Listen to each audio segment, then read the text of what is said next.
Então hoje a gente vai conversar um pouco sobre uma das doenças mais importantes para a sanidade dos equídeos, que é a anemia infecciosa dos equinos.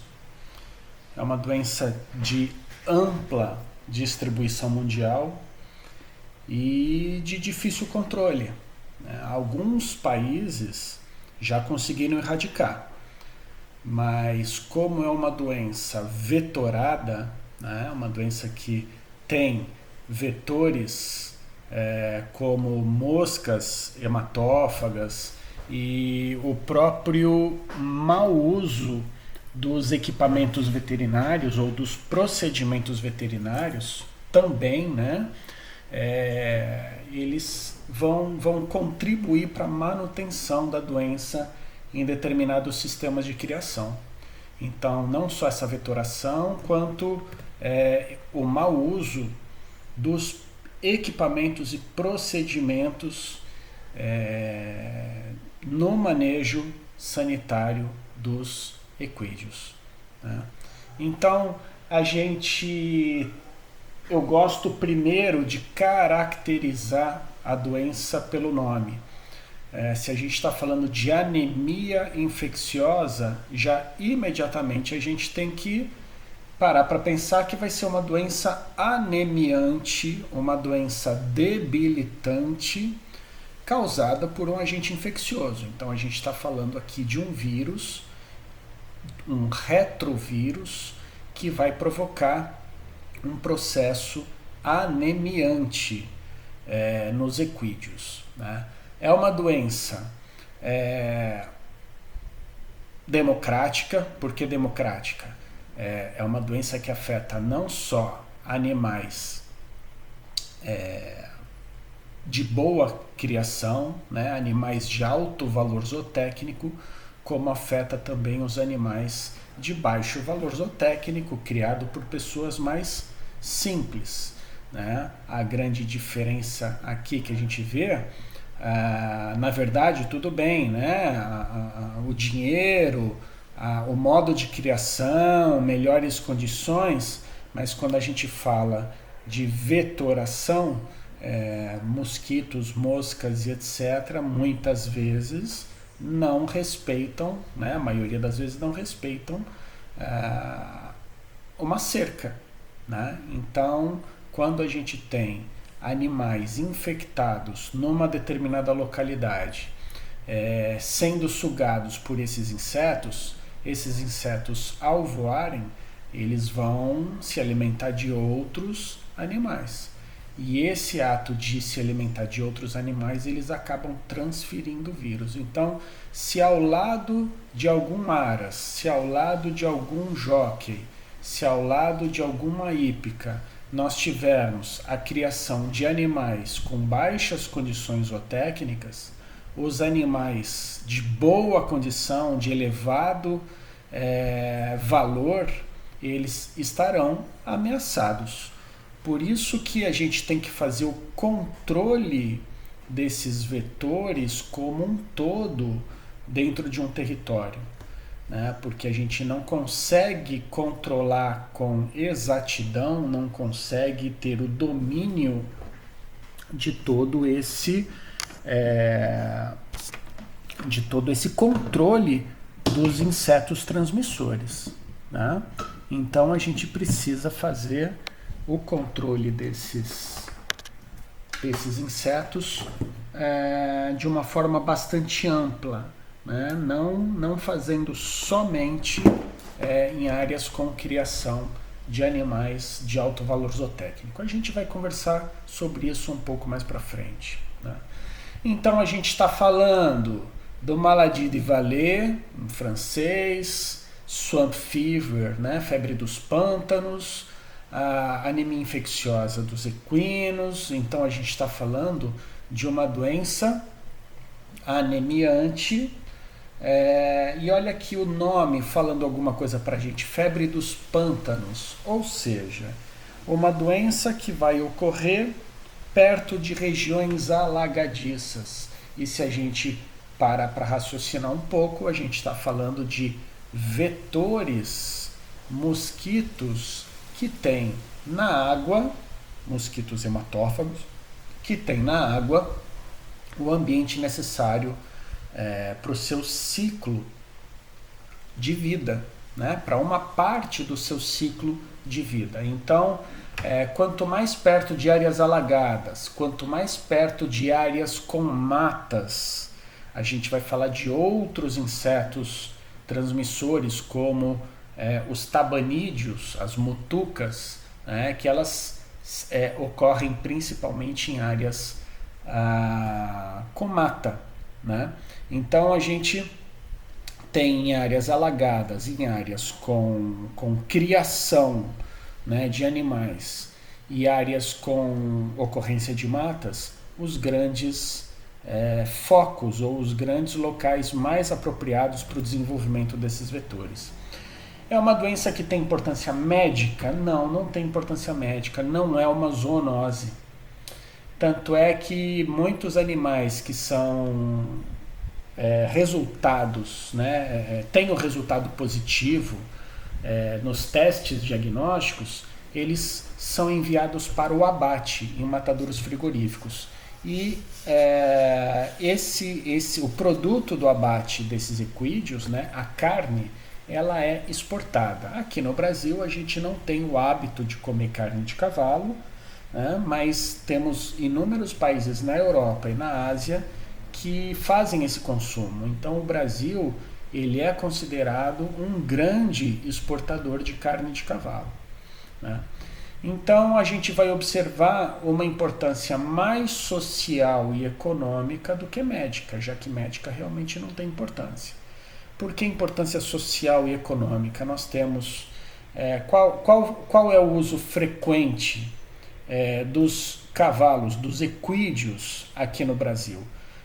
Ou ele é usado para trabalho, como força motriz, principalmente para pessoas com uma condição econômica mais baixa, né? Então que usam cavalos para tração de carroças, para carregar cargas, né? Ou então ele é usado para esporte.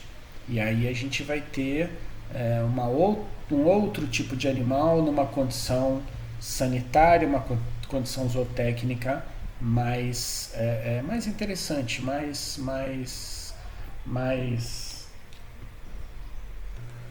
uma condição zootécnica melhor, né?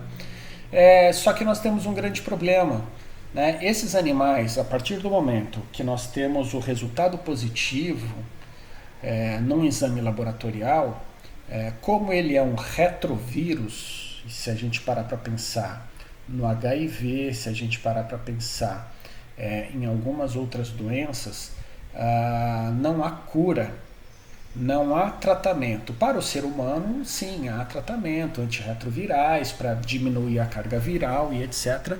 Mas na sanidade animal não se faz o tratamento desses animais.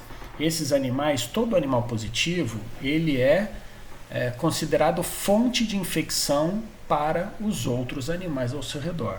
Então, como uma medida sanitária e de segurança, é feita a eliminação desses animais soropositivos, ou doentes, né? Então, todos os animais infectados, sendo eles sintomáticos ou não, né? E aí, a partir do momento que esses animais eles têm que ser descartados, eles têm que ser eutanasiados, não há previsão de indenização para esses casos. Então, aquelas pessoas mais pobres, aquelas pessoas que dependem dos animais, né, como fonte de renda, utilizam os animais de tração para sua subsistência, eles acabam sendo muito prejudicados em função dessa eliminação desse animal, né?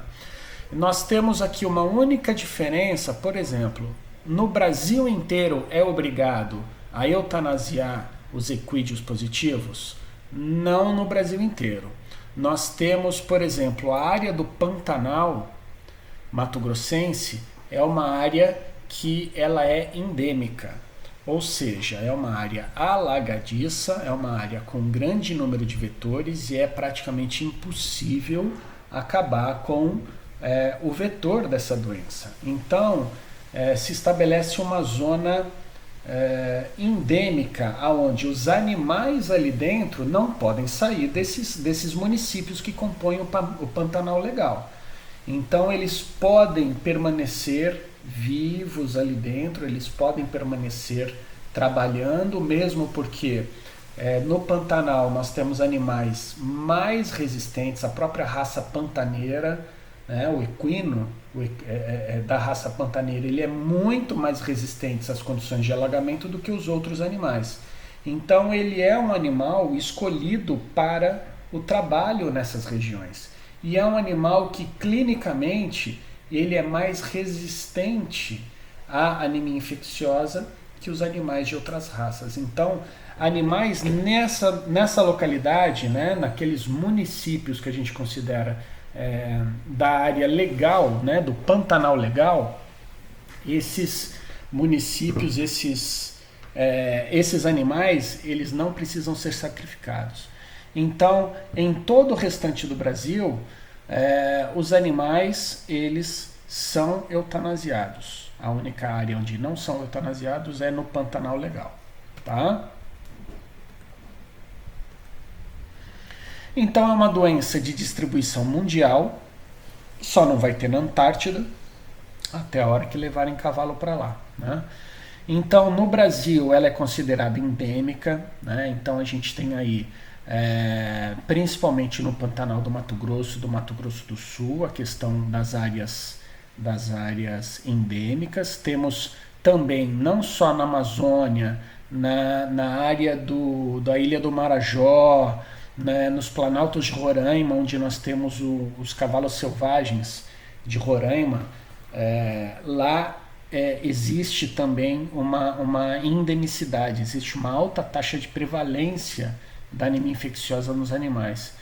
E aí, aonde a gente tem cavalo, em todos os estados do Brasil, a gente vai ter anemia infecciosa, porque é uma doença cuja intensidade, cuja frequência de controle, ela não é realizada com tanta intensidade, ela não é realizada da forma que a legislação prevê. Então, se todo mundo executassem as ações previstas na legislação para prevenção e controle da anemia infecciosa, nós teríamos uma frequência muito menor de anemia hoje em dia. Então, aqui no Rio de Janeiro, nós temos anemia infecciosa no estado inteiro, mas principalmente nos municípios de Bom Jardim, Teresópolis, Petrópolis, no próprio município do Rio de Janeiro, em Angra dos Reis, nós temos uma concentração maior de casos. Por quê? Porque são os municípios que têm maior criação de equídeos. Então, o Rio de Janeiro ele tem aqui a hípica e o jockey, e nós temos os municípios da região serrana servindo como base de treinamento, base de moradia e treinamento dos animais que vão correr na sociedade hípica e no jockey do Rio de Janeiro. Angra dos Reis está aqui meio escondido, não é a área de criação e etc., mas nós, como é uma área de mata, de mata atlântica, muito úmida, com bastante cursos d'água, é um lugar onde a gente tem uma prevalência muito grande. Então, focos de anemia infecciosa são frequentes lá. Então, a gente está falando de um retrovírus. Lembra que a característica dos retrovírus é deles terem uma enzima, a gente vai ter aí as transcriptases virais, a transcriptase reversa, que transforma um RNA em um DNA viral, um DNA proviral. O que isso faz? A partir do momento que o vírus ele penetra na célula e ele começa a se replicar, o material genético dele, que é um vírus, que é um RNA, ele é transformado em DNA. E esse DNA ele vai ser inserido no DNA celular. Então, essa é uma forma de resistência dos retrovírus muito inteligente, onde o vírus ele se esconde dentro da célula, né? Então, uma parte dele, que é a parte principal, que vai codificar a produção de todas as etapas, todas as partículas que compõem o vírus, né? Essa parte vai ficar ali, é o DNA proviral inserido nos cromossomos celulares. Toda vez que a célula for fazer a leitura de um trecho de um desses cromossomos para uma síntese celular qualquer, comum à célula, natural da célula, esse fragmento de RNA viral ele vai ser lido também. E ele vai, a partir do momento que ele é lido, se produz novas moléculas de RNA.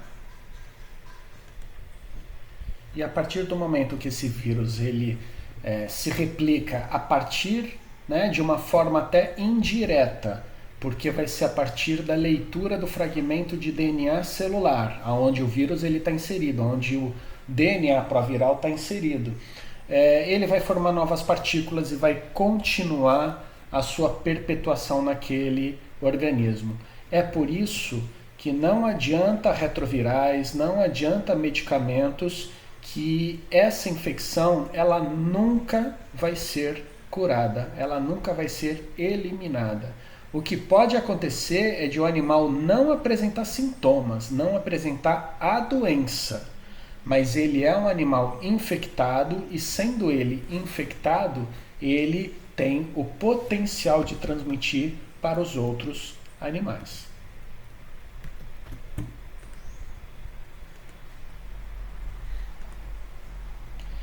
Então, todo micro-organismo ele tem as suas características de sensibilidade, né? Então, os vírus eles não são muito resistentes às condições ambientais. Vírus envelopados, então, como é o caso dos retrovírus, eles também são bastante sensíveis às condições ambientais. Então, eles são destruídos entre 30 e 60 minutos a 58 graus, entre 15 a 20 minutos a 100 graus. A gente está falando aqui, temperatura perto da de pasteurização. Né? Então a pasteurização elimina esse vírus também. Isso é uma informação importante quando a gente for falar de potros nascidos a partir de mães infectadas. Né? Então a gente pode separar o potro, pasteurizar, ferver o colostro ou ferver o leite de éguas infectadas e a gente pode fornecer para esse potro. Professor, mas esse animal não tem que ser eutanasiado? Sim, mesmo nas regiões, né, de todo o Brasil, mesmo a fêmea estando prenhe, a legislação ela diz que esse animal ele tem que ser eliminado. Nas áreas endêmicas, como no caso do Pantanal, a gente pode fazer esse trabalho de pasteurização do colostro e do leite para a gente tentar produzir um rebanho livre de anemia infecciosa. Então, a gente consegue, por exemplo, em rebanhos no Pantanal, na tropa, né, no Pantanal, a gente consegue separar os soros positivos dos soros negativos. Então, a gente consegue montar duas tropas. Quando as fêmeas prenhes parem, né, as fêmeas positivas elas parem, a gente consegue separar os potros imediatamente, amamentar esses potros com colostro e com leite de animais ou negativos ou com leite e colostro fervido, testar esses potros a partir dos 6 meses de idade. Se eles forem negativos, a gente introduz esses animais na tropa negativa. Então a tropa negativa ela vai aumentar a cada dia. E a tropa positiva vai a cada dia, ela vai diminuindo, até que vai chegar um momento que não terá mais animal positivo na propriedade, né? Com todas as medidas de proteção, a gente consegue produzir uma tropa negativa. Então, olha só como o vírus, apesar dele ser bastante sensível, em condições ambientais específicas, ele oferece bastante risco para a gente. Por quê? Sobrevive 4 dias em seringas hipodérmicas, 3 meses a 5 graus Celsius, ou seja, temperatura de resfriamento, com esse vírus associado às soluções, né, às secreções, a matéria orgânica, faz esse vírus ter um fator de resistência maior. E claro, vai ficar vários anos em temperatura de congelamento, né? É resistente à luz ultravioleta, é rapidamente inativado por desinfetantes comuns que contenham detergentes, né? Então, esses detergentes eles vão dissolver o envelope viral. Então, ele é sensível ao lisol, ele é sensível ao hidróxido de sódio, hipoclorito de sódio, né? Esses dois aqui eles não são solventes orgânicos, eles fazem a variação do pH, mas que fazem a destruição desse vírus também. E outros solventes orgânicos, como detergentes, como álcool, como éter, né? Então, quanto maior for a presença de resíduos orgânicos, né, de secreções, sangue, urina, sujeira, maior a resistência desse vírus no ambiente, né? Pode ser conservado por mais de um ano na presença de glicerina 20%, ou seja, resistente, ele fica, né, em temperatura ambiente, em solução glicerinada a 20% por mais de um ano. E ele fica viável, ele é preservado em secreções de urina, fezes e excreções, né, de urina, fezes, sangue ressecado e soro, né, persiste por vários meses à temperatura ambiente, sendo associados a essas matérias orgânicas, né? Então a gente tem equinos, asininos e muares, são as 3 espécies, os 3 animais acometidos pela anemia infecciosa dos equídeos, né? É uma doença cuja transmissão atende a uma determinada sazonalidade, né? Por que a transmissão? Se a gente está falando de insetos, né, a gente está falando de ciclos evolutivos desses insetos que vão ser mais intensos, vão ocorrer a proliferação com maior frequência, maior intensidade na época da chuva. Então as estações chuvosas produzem mais vetores e produzem maior taxa de transmissão. Então a doença vai acontecer, os animais vão adoecer, vão manifestar sintomas na época das chuvas também? Não necessariamente. A gente está falando de uma doença com período de incubação longo. Pode ser de semanas a anos, ou nunca manifestar sintomas. A gente está falando da transmissão. Então, o potencial de transmissão dessa doença, né, nas épocas chuvosas são enormes, né? É enorme. Então, em épocas com elevada umidade relativa do ar e em locais alagados, né? Então, a gente tem aí a facilitação da ocorrência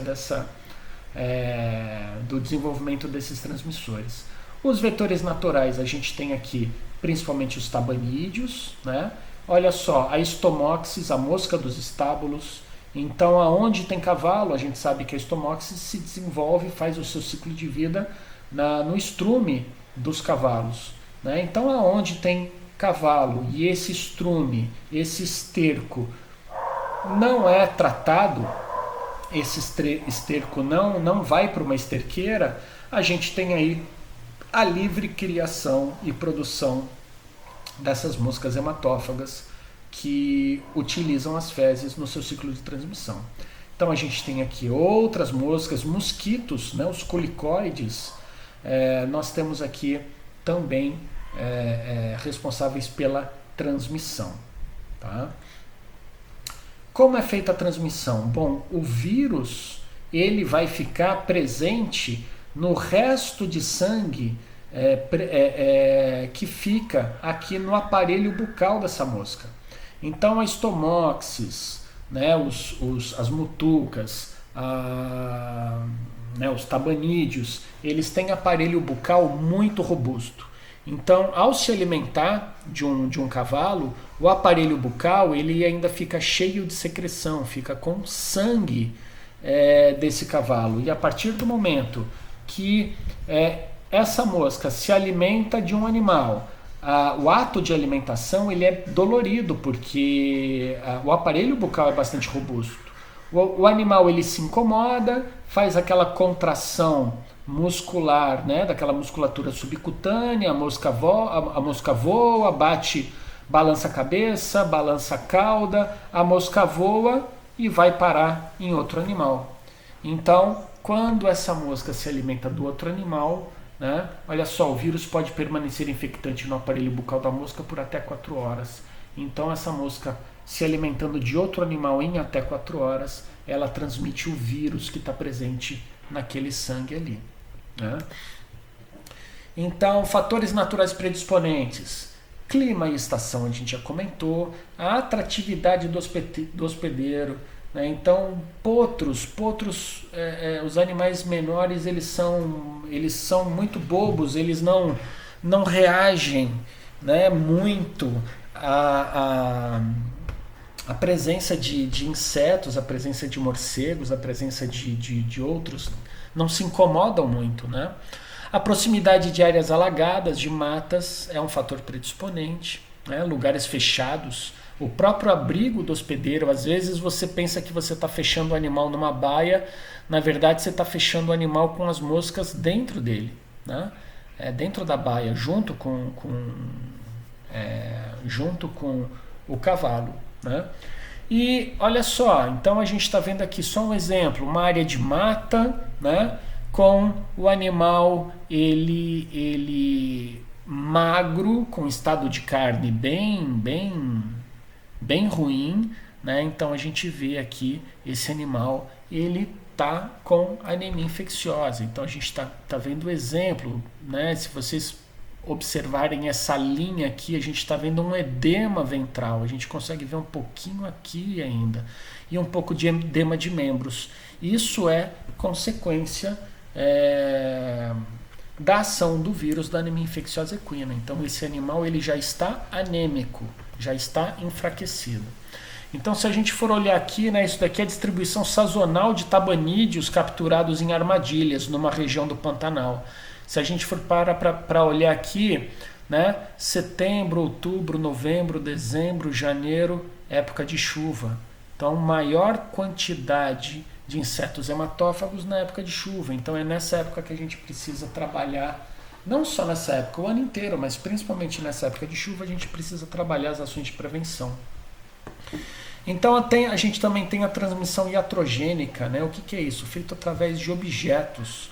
Então, agulhas reutilizadas, seringas reutilizadas, né? A gente tem aqui rasqueadeiras, esporas, o freio, né, dos animais, a gente tem aqui bisturi, lâminas, pinças, instrumental clínico cirúrgico, que são utilizados nos procedimentos veterinários, né?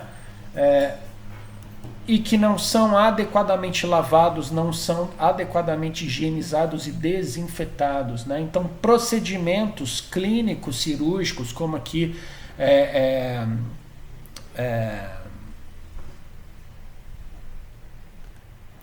veterinário fazendo um procedimento de travagem, né? Quando está fazendo a retirada, né, do excesso do palato que se desenvolve por causa da alimentação com grãos muito grosseiros, né? O palato ele se desenvolve e atrapalha a mordedura, atrapalha a alimentação do animal.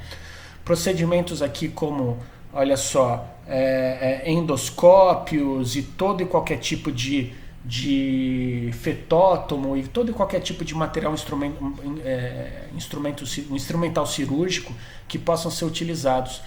Todo esse material aqui, se não for adequadamente ou jogado no lixo ou descartado, porque é material descartável, ou desinfetado para ser reutilizado depois, todo esse material oferece muito risco aos animais. Né? Quantas vezes a gente já não viu um veterinário passando uma sonda nasogástrica no cavalo, né? E só jogando uma aguinha depois só para tirar a baba do cavalo? Aquilo ali não elimina a presença do vírus se esse animal estiver positivo, porque naquela secreção respiratória, com um pouco de sangue que traz, né, o procedimento de introdução dessa sonda, aquele material vai estar todo contaminado com vírus.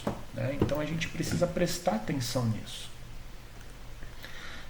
Grande número das vezes, né, então só falando aqui, a gente está falando de dois tipos de transmissão. Uma transmissão natural, que ocorre através de insetos hematófagos, e a gente está falando de uma transmissão que ocorre através do ato veterinário.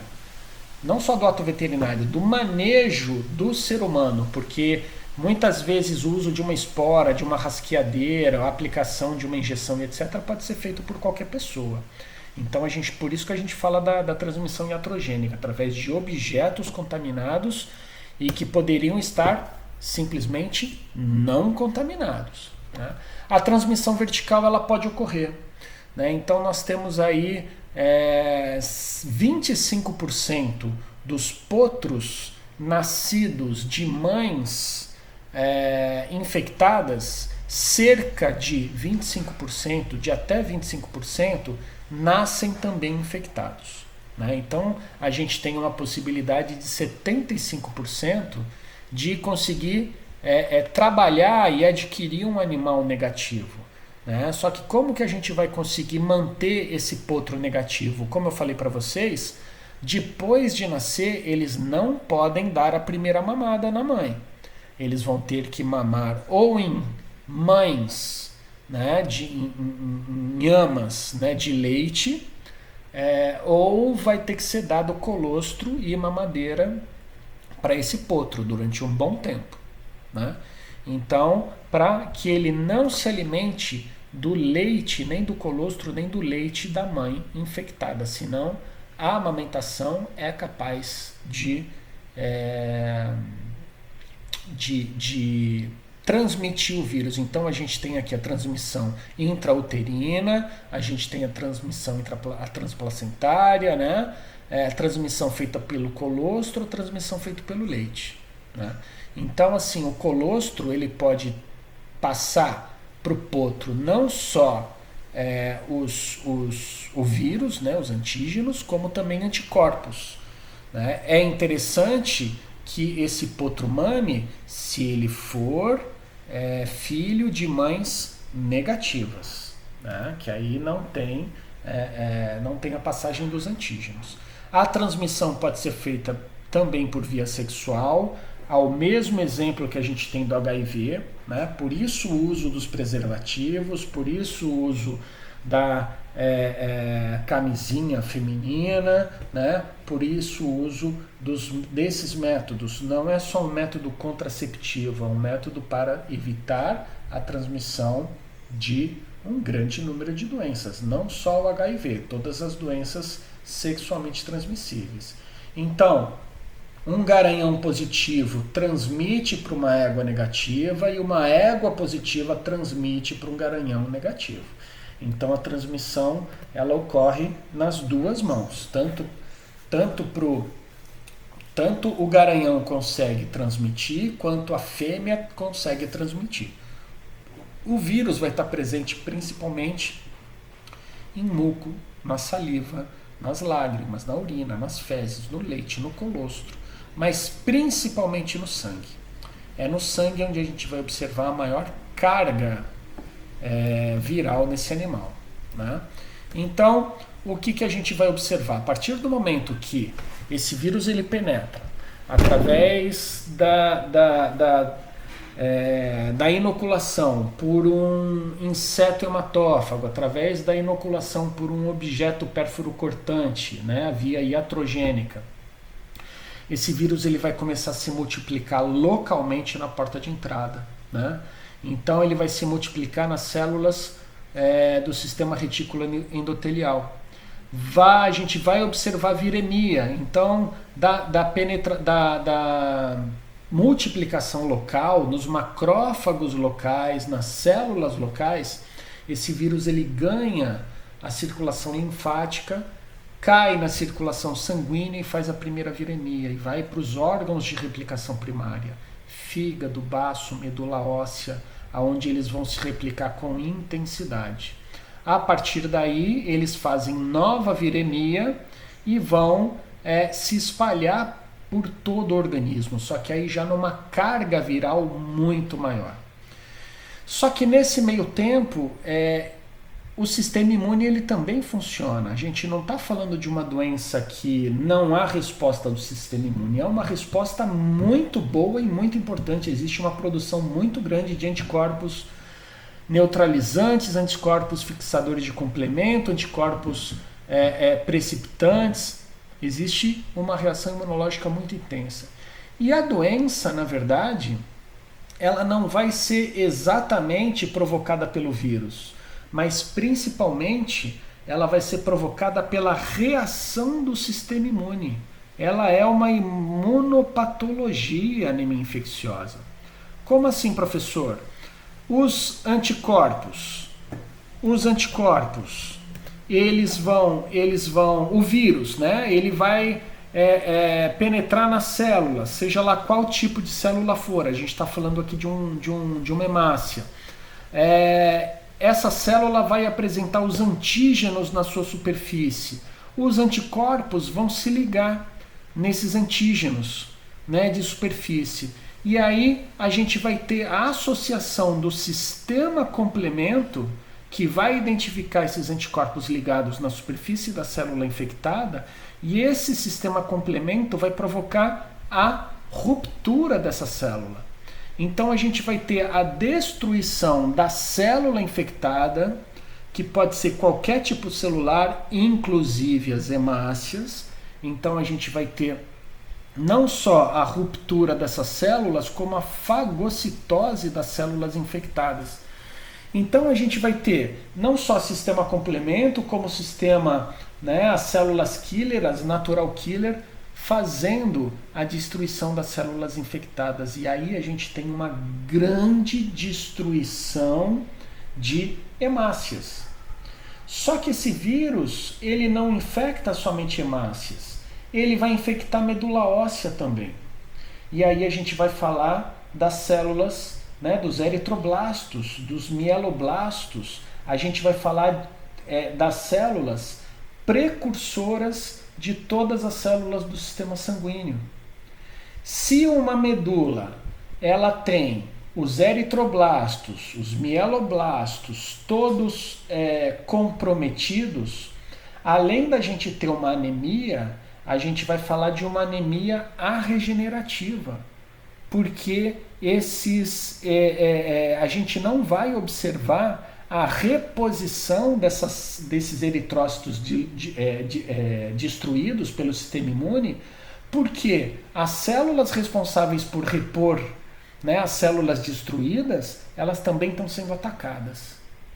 E aí, além de uma grande destruição de eritrócitos, a gente vai ter a destruição da fábrica de células. E aí esse animal ele começa a entrar num problema muito sério, uma anemia muito forte, uma destruição muito grande de hemácias. Aí a gente vai ter a sobrecarga do fígado e dos rins para processar não só todo esse pigmento sérico, mas com toda a proteína livre no sangue, que vai ser filtrada pelos rins. Então a gente vai ter uma sobrecarga hepática, que pode provocar uma hepatite, pode provocar icterícia. A gente pode observar glomerulonefrite, inclusive com a parada no funcionamento dos rins, por causa dessa intensa sobrecarga. E como a gente está falando de uma doença cujo sistema imune está reagindo contra as células infectadas, a gente pode ter hemorragias em todo o organismo. A gente vai ter hemorragias petequiais ou em formas de sufusão em todos os órgãos. A gente vai observar hemorragias petequiais ou sufusões nas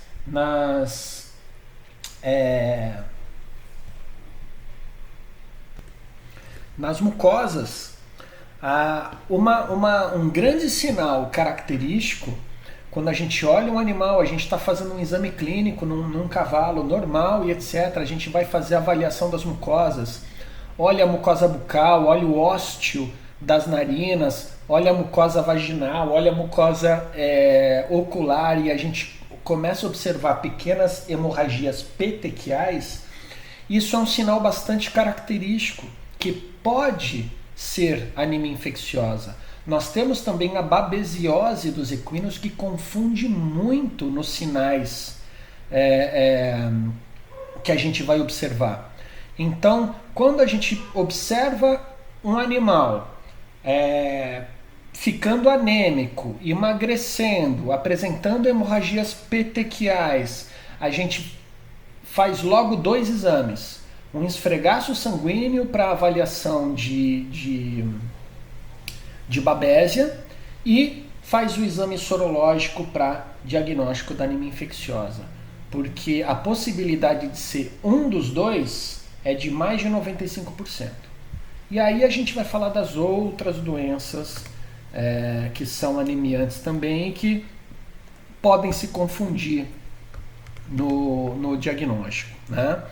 Então, a gente já comentou, a gente vai observar a penetração no sangue, a disseminação, os macrófagos vão fazer a fagocitose, né? Essas células elas vão se distribuir por todo o organismo, né? E provocando hemorragias petequiais, provocando alteração fisiológica em vários órgãos.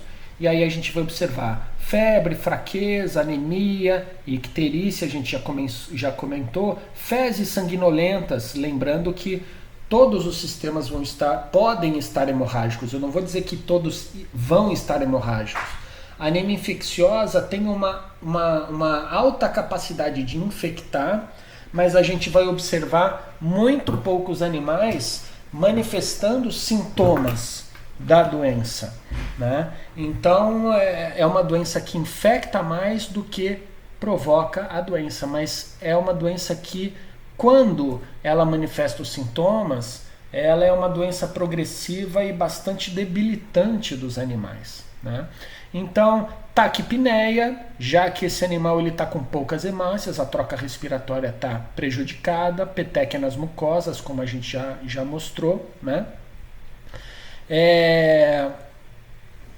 E aí a gente vai ver basicamente 3 tipos de doença, né? Uma forma hiperaguda, onde o animal ele manifesta tudo isso que a gente comentou até agora, mas de forma muito intensa e muito rápida. Então a gente tem um animal mais fraco, imunologicamente comprometido, e uma infecção por uma carga viral muito grande. Então a gente pode observar uma morte rápida desse animal, né? Então é a forma superaguda ou hiperaguda, né? Aí sim a gente observa aqui diarreia sanguinolenta, morte de 2 a 3 dias. A gente tem a forma aguda, né? Com início súbito e curta duração, né? A gente vai ver aí, a gente pode observar a evolução dos sintomas em algumas semanas, né? E a gente pode observar, a partir desse animal com a forma aguda, a gente ou vai observar a morte desse animal, ou a gente vai observar a recuperação desse animal, né? Essa recuperação pode produzir um animal portador, ou seja, o animal se recupera e acaba não tendo mais anemia, mas lembrando que ele é transmissor. E a gente pode observar um animal também com a doença na forma crônica, né? Com doença clínica recorrente, ou seja, o animal ele apresenta ciclos de anemia, ele apresenta ciclos da doença. São os ciclos justamente de ação do sistema imune e recuperação das células sanguíneas. Então a gente pode observar a doença ocorrendo na forma de ciclos. Então, quando o animal recupera a condição de sanguínea, vem uma nova viremia, provoca anemia de novo. Aí ele se recupera, nova viremia, o animal adoece e aí ele vai se recuperando. Ele pode ficar fazendo esses ciclos indefinidamente. Como ele pode nunca fazer ciclo nenhum, se infectar e permanecer saudável, mas infectado, né? Mais infectado. Então nós temos animais que eles são assintomáticos. E é um grande número de animais. Isso é a grande briga dos criadores com a medicina veterinária. Porque às vezes é um animal campeão, é um animal atleta, é um animal bom, que nunca manifestou sintomas e a partir do momento que faz um exame laboratorial ele é positivo, né?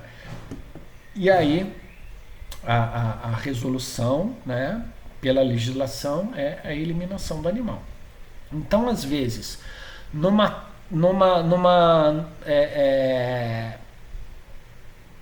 num fim de semana que esse animal participou de uma prova, participou de um passeio, participou de uma cirurgia onde ele passou por um estresse muito grande, o uso de corticoides que fez a imunidade dele baixar, isso às vezes é suficiente para permitir um novo ciclo viral. E aí a gente vai observar um pico de infecção e a gente pode observar, a partir daí, de um animal que nunca teve sintomas, a gente pode observar a formação aí da doença, né? Então os sinais clínicos, para a ocorrência dos sinais clínicos, a gente vai aqui depender de alguns fatores, como a quantidade de vírus e a própria intensidade desse vírus, a virulência desse vírus, né?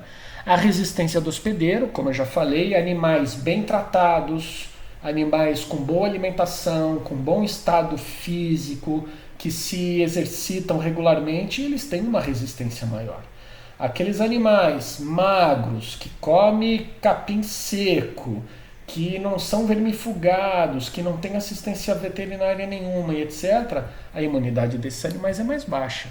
Então, é muito mais fácil observar sintomas nesses animais mais fracos do que nos animais atletas, né?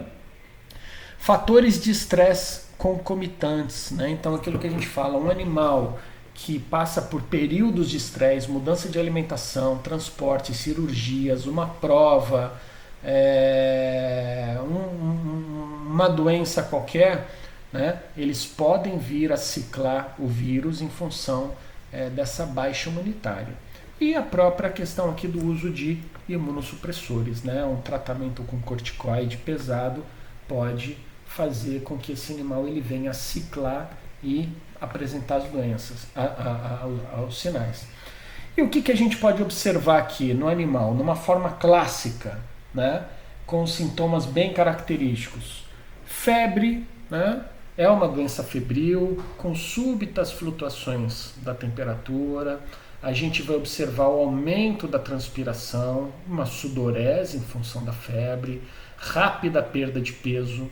Esse animal ele vai comer menos, então vai ter associação da redução na alimentação, olha aqui a inapetência, com o início da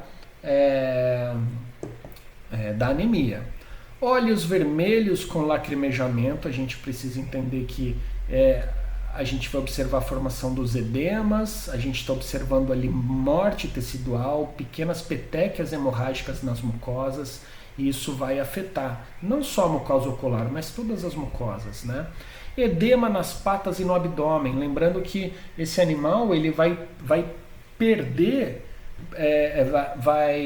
muitas células sanguíneas. A gente vai ter uma saída, uma fuga do líquido para o meio extravascular. Então a gente vai observar a formação dos edemas nos tecidos. E por gravidade, esse líquido ele tende a ir para a região baixa, né, do abdômen. Então a gente vai observar edema nas partes baixas e nas patas desse animal.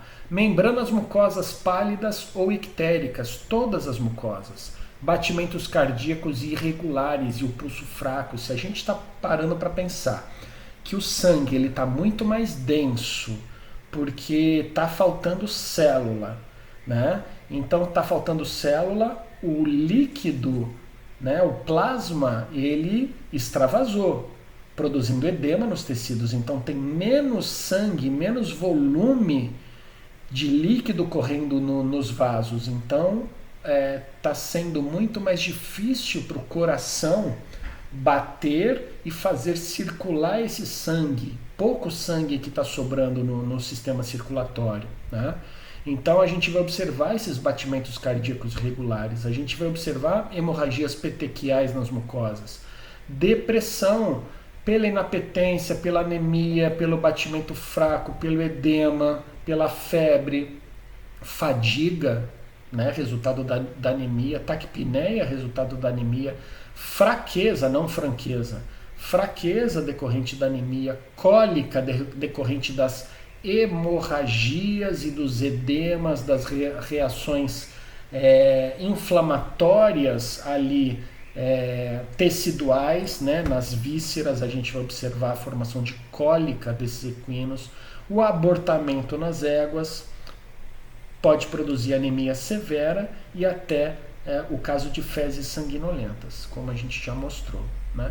Então aqui só para exercitar, só para exemplificar, né, a questão da febre, né, o aumento da sudorese, fazendo aqui, olha só um teste do edema ventral, né? Então, olha o edema aqui, ó, na parte baixa do animal. Então, esse teste aqui a gente faz para ver se o animal ele está com edema ou não, né? Então, esse é um animal que é um animal do hospital veterinário, foi atendido lá, né? Então, olha o edema ventral, né? Fácil da gente observar, né? Mais uma vez,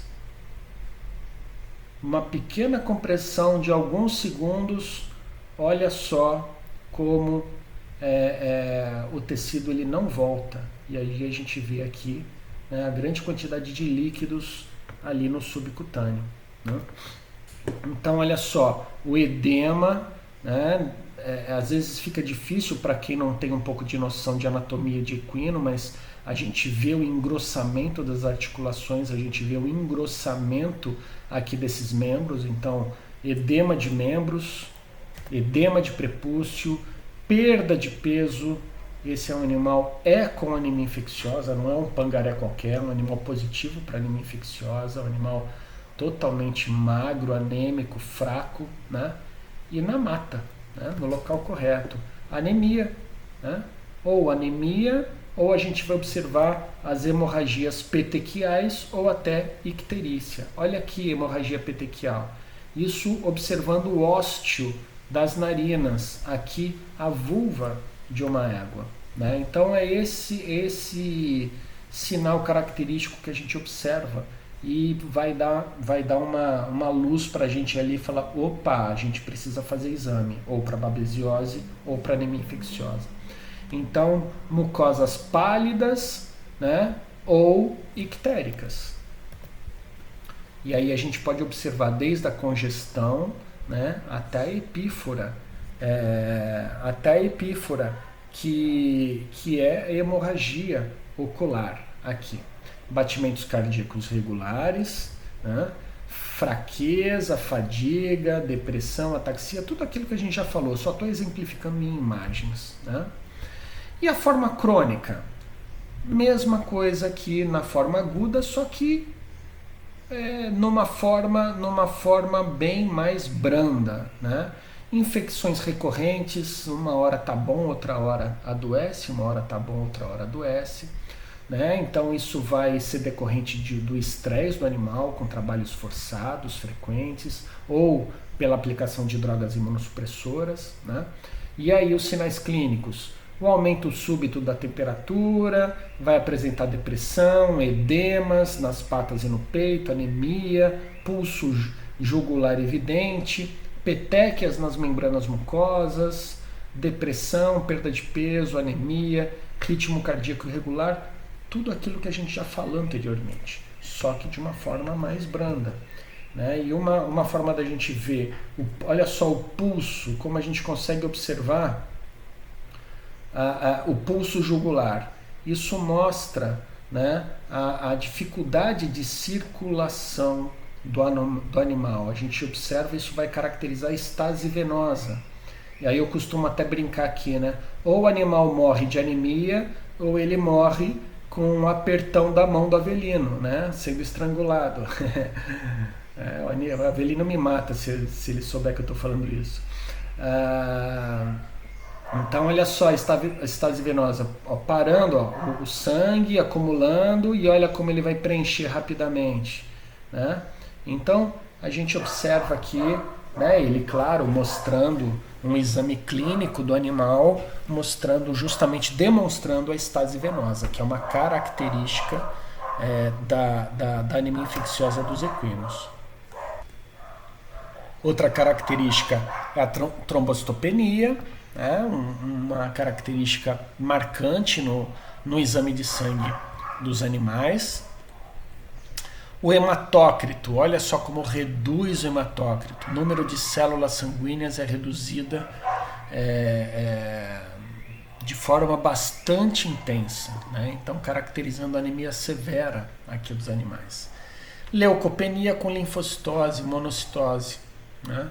A gente vai observar aqui outras formas celulares que vão junto com os sinais clínicos, junto com outros achados, vão fornecer para a gente a caracterização patológica da anemia infecciosa equina. Então aqui a gente já comentou sobre a glomerulonefrite, né, em função de toda a deposição do complemento, né, e das outras proteínas que são geradas a partir da destruição celular, e aí a gente vai ter uma sobrecarga nos rins, né? Na necrópsia, né, a gente vai observar também glomerulite, a despigmentação da retina, dos vasos coroidais, né, aqui no caso ejetados. A gente vai observar muitas vezes lesões hemorrágicas, muitas vezes lesões ictéricas, tudo depende da forma como a doença evoluiu, né? Então olha só, as hemorragias e aqui achados histopatológicos de hemociderose, né? Que é bem característico em função da destruição das hemácias. Então, como eu falei, nós temos inúmeros tipos de anticorpos que são produzidos pela infecção. Então nós temos os neutralizantes, precipitantes e os fixadores de complemento, né? Então é uma doença que ela produz bastante anticorpo, e justamente essa produção de anticorpo é que vai, não só de anticorpos, mas a reação imune como um todo vai provocar a doença, né? Então, e o diagnóstico? Como é que a gente faz? Bom, só através dos sintomas? Não, só pelos sintomas.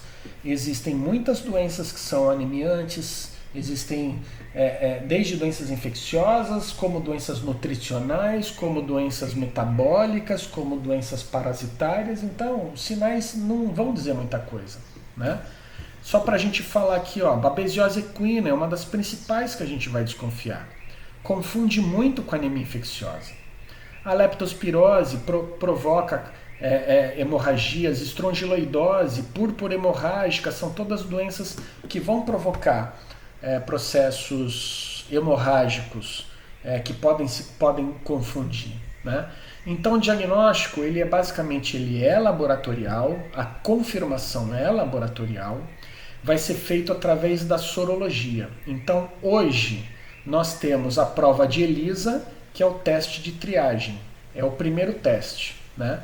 E nós temos o teste, a imunodifusão em gel de agar ou teste de Coggins, que vai ser utilizado ou na forma da triagem ou como teste confirmatório, tá?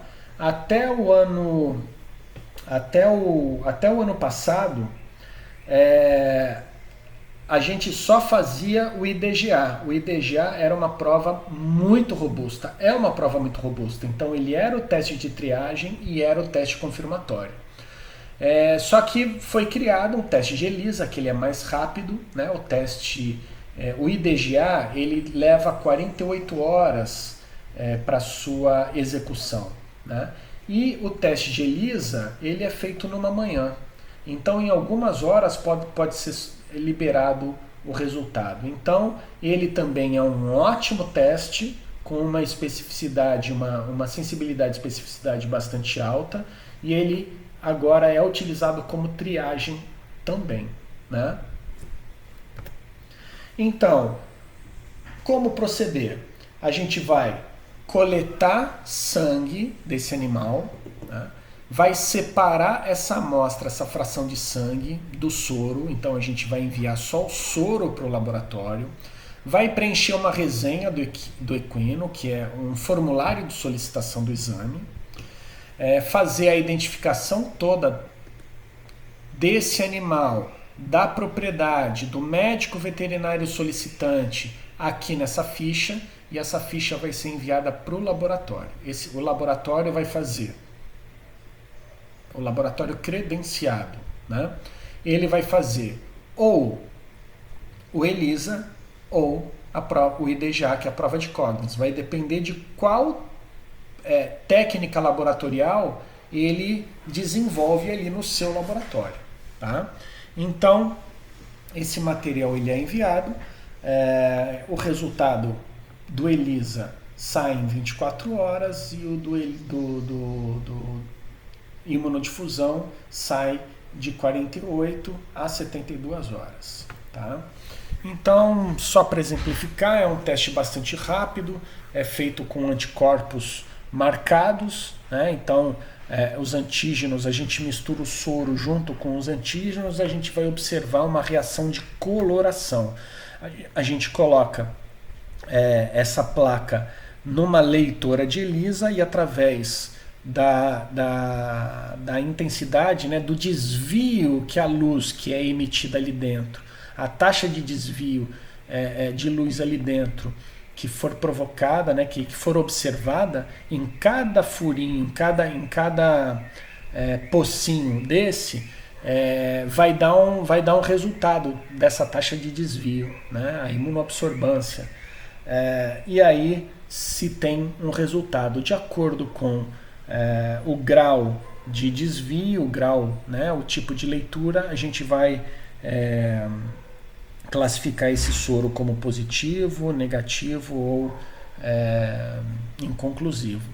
E o teste de imunodifusão em gel de agar, a gente coloca o antígeno aqui, né? Então isso daqui é um agar que a gente faz os pocinhos aqui, a gente corta, né? Então a gente coloca ou numa lâmina ou numa placa de Petri agar.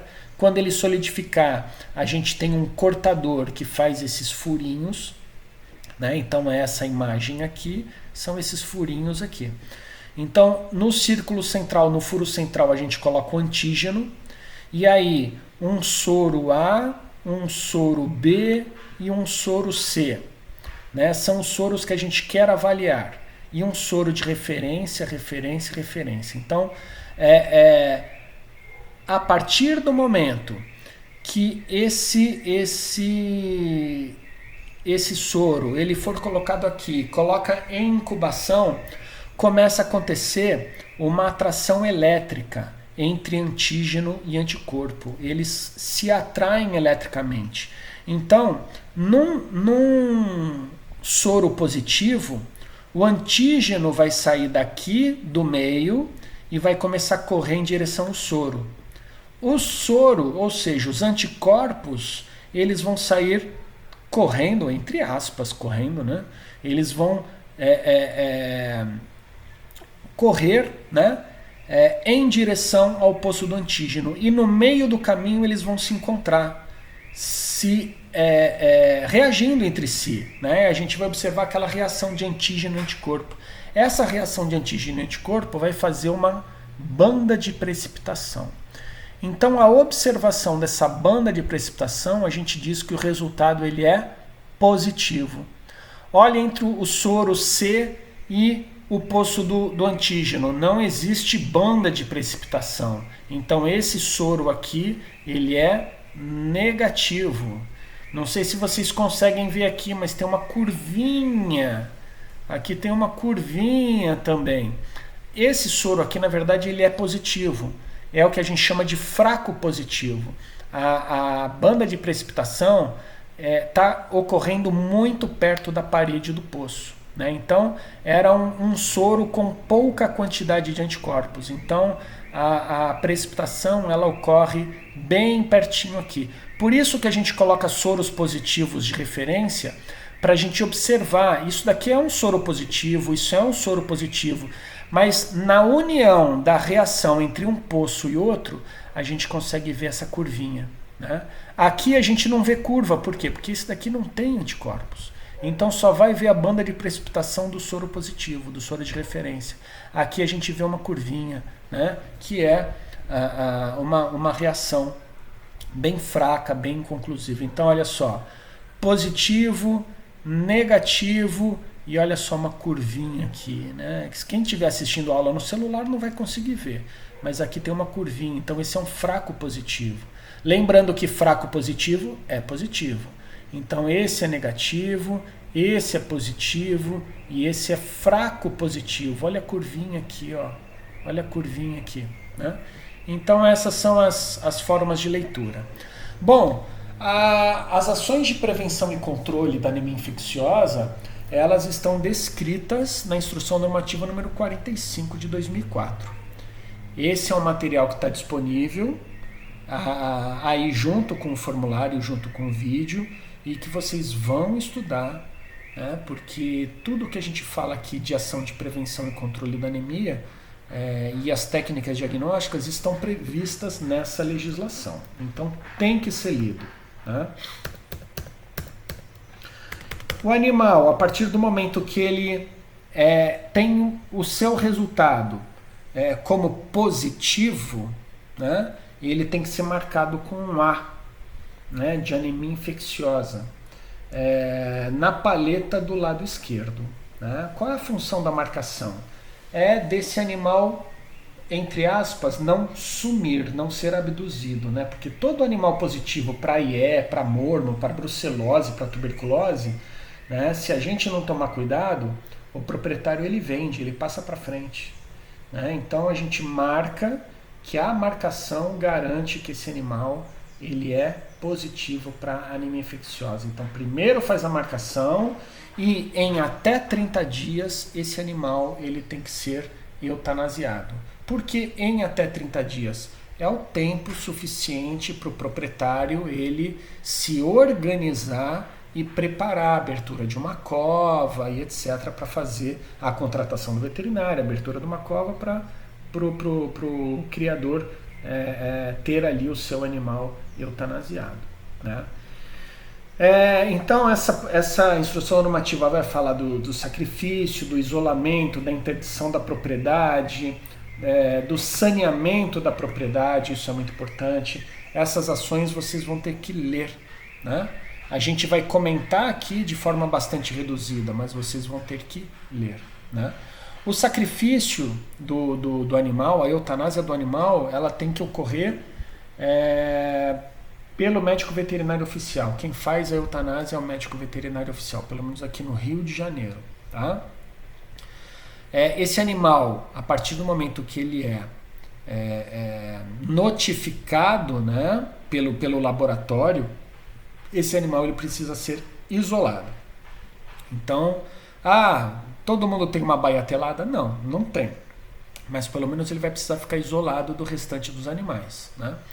O proprietário ele tem direito à contraprova. Então aquela amostra é dividida em duas alíquotas, uma é testada imediatamente, a outra vai para o congelador e vai ser retestada mediante o resultado dar positivo e o proprietário solicitar esse novo teste. E aí é feita a contraprova.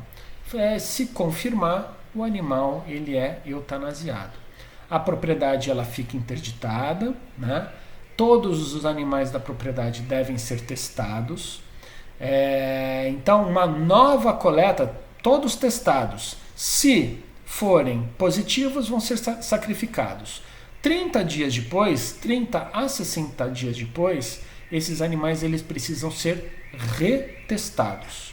Então a propriedade só vai ser interditada quando 2 resultados consecutivos forem negativos de todos os animais. Tá?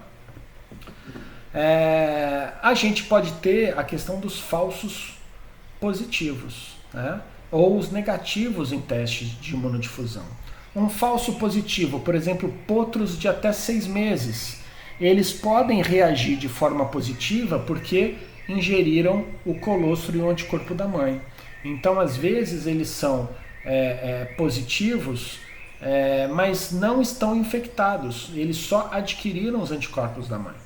E eles podem ser também um falso negativo, né? Então, na verdade, podem ser positivos, mas animais infectados recentemente, com menos de 20 dias de exposição ao vírus, podem não ter tido tempo suficiente para a produção de anticorpos e reagir ao teste. Por isso que entre 30 e 60 dias os animais têm que ser retestados, né, para dar tempo deles produzirem anticorpos, né, e serem detectados nas técnicas diagnósticas. Tá? Como que a gente previne e controla a doença? Bom, o controle é mediante a eutanásia, né? A prevenção a gente pode fazer através do controle de trânsito dos equídeos, né? Evitar o trânsito e a permanência de equinos estranhos na propriedade, ou só transitar ou só receber animais com resultado negativo comprovado, né? Introduzir apenas animais com atestado negativo, isolar esse animal por 30 dias e retestar. É a medida mais segura, seria o procedimento padrão. Ninguém faz isso, mas é o procedimento padrão. Controlar as moscas hematófagas, então fazer a limpeza do esterco, utilizar a esterqueira, não deixar aquele monte de estrume jogado no chão. Quanto mais intenso for o controle do estrume, né, dos animais ali no curral, menor vai ser a quantidade de moscas produzidas, menor vai ser a taxa de transmissão. Fazer desinfecção constante dos estábulos e baias, então uma lavagem com soluções desinfetantes simples, né, detergentes. Utilizar agulhas e seringas estéreis e descartáveis, né? Não reutilizar agulhas e seringas. Isso é o modo mais fácil de transmissão, né? E exigir atestado negativo na compra, na venda e na cobertura. Tem que lembrar que não existe vacina para essa doença, né? Fazer teste sorológico periódico em todos os animais e na tropa. Fazer o isolamento dos animais doentes e suspeitos. Indicar o sacrifício ou abate dos animais positivos, fazer o recolhimento dos animais para área isolada, né? Então a gente já comentou isso anteriormente, reteste dos animais negativos que tiveram contato e exigir o atestado negativo para trânsito e importação de animais, né? Impedir a introdução de animais provenientes de locais infectados, fazer desinfecção e interdição dos locais onde habitam animais infectados, combater os insetos, utilização de gel e agulhas, a gente já falou sobre isso. Eliminar ou minimizar o contato com secreções e sangue de animais infectados, né? Isso daqui, né, são slides que falam a respeito da legislação. Não dá tempo de falar da legislação, vocês vão ler a legislação. Tá? É uma doença crônica, ela é uma doença crônica. Nós temos a grande maioria dos animais que evolui de forma crônica, né? Alguns poucos animais eles evoluem na forma aguda e vêm a morrer, né? Então isso traz para a gente uma confusão muito grande. Muitas doenças podem se confundir com anemia infecciosa. Doença inflamatória crônica, neoplasias, hepatites, né, com a produção dos edemas, a absedação interna pelo Strepto equi, né, na forma aguda, a própria babesiose, como a gente já comentou, complicações pela síndrome cólica, né, então hemorragias, edemas, erliquiose, arterite viral equina, anemia hemolítica autoimune, leptoparasitismo, trombocitopenia idiopática. Existem outras doenças que podem provocar estados anemiantes, que podem provocar hemorragias, que podem provocar edemas. Tudo isso pode confundir a anemia infecciosa. Por isso que a gente precisa coletar material e enviar para diagnóstico laboratorial. Beleza? Bom estudo para vocês.